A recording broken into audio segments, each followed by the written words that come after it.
सुंदरे सूबेदार बना किसने सजाया। सुंदरे सूबेदार बना किसने सजाया।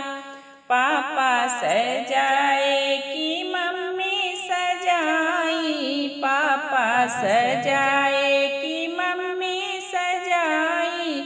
तेरी मोरी चमकदार बना किसने सजाया।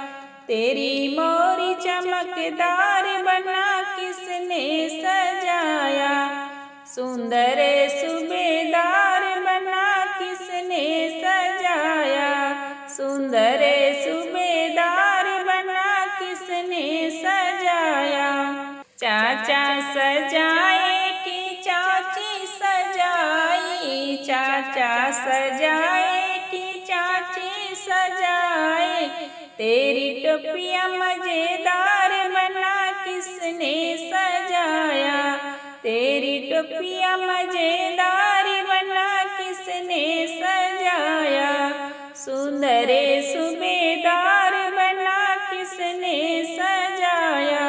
सुंदर सूबेदार बना किसने सजाया।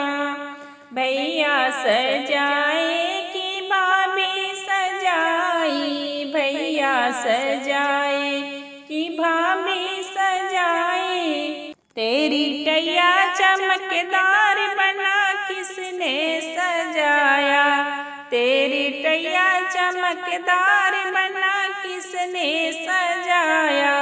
सुंदर सूबेदार बना किसने सजाया। दीदी सजाई कि जीजा सजाए। दीदी सजाई कि जीजा सजाए।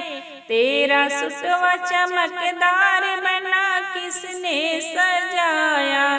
तेरा सुटवा चमकदार बना किसने सजाया।